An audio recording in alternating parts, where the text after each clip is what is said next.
Hello guys, welcome to Varjan cooking. ఎలా ఉన్నారు అందరూ? బాగున్నారా? ఈరోజైతే నేను చికెన్ అండ్ మష్రూమ్ ఫ్రై చేశానండి.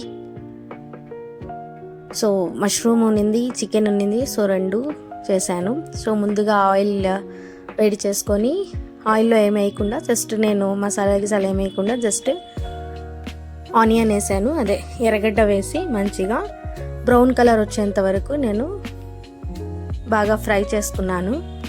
ఫ్రై చేసుకున్న తర్వాత అందులోకి అల్లం వెల్లుల్లి పేస్ట్ కొద్దిగా వాటర్ కలుపుకొని వేయాలి. ఎందుకంటే చిటపట వస్తాయి కదా, అది రాకుండా వాటర్ కొద్దిగా చిటికెడు అంటే 2 స్పూన్లు వేసుకొని కలుపుకొని వేసుకుంటే అంతగా మీకు అది నూనె అనేది పైన అంతా పడదన్నమాట. దాని తర్వాత దాంట్లో అట్లాగే మష్రూమ్ కోసి పెట్టుకున్నానండి.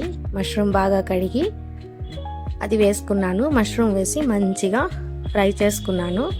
ఆ మసాలా అంటే ఆయిల్ ప్లస్ అల్లం వెల్లుల్లి పేస్ట్ అంతా దానికి వచ్చేటట్టు మంచిగా కలుపుకున్నాను.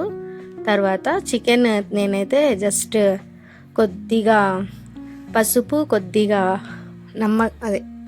ఉప్పు వేసుకొని మంచిగా ఉడకపెట్టుకున్నాను. అంటే మరీ అంతగా కాకుండా కచ్చాపచ్చగా ఉడకపెట్టుకొని అందులో వేసుకొని ఫ్రై చేశాను. ఫ్రై చేసిన తర్వాత కొద్దిగా పుదీనా, కొత్తిమీర వేసి మంచిగా ఫ్రై చేసుకున్నానండి.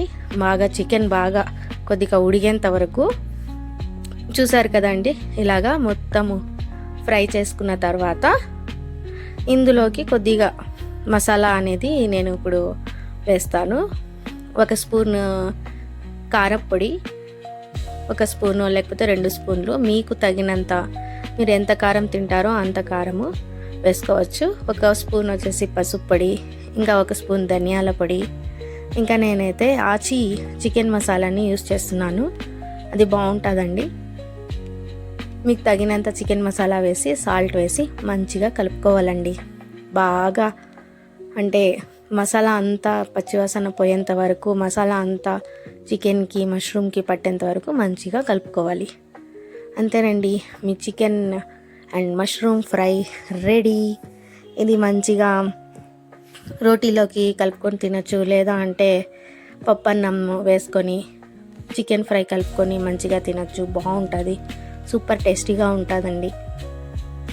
ప్లీజ్ అండి, నా యూట్యూబ్ ఛానల్ని కూడా మీరు సబ్స్క్రైబ్ చేసుకోండి, లైక్ చేయండి.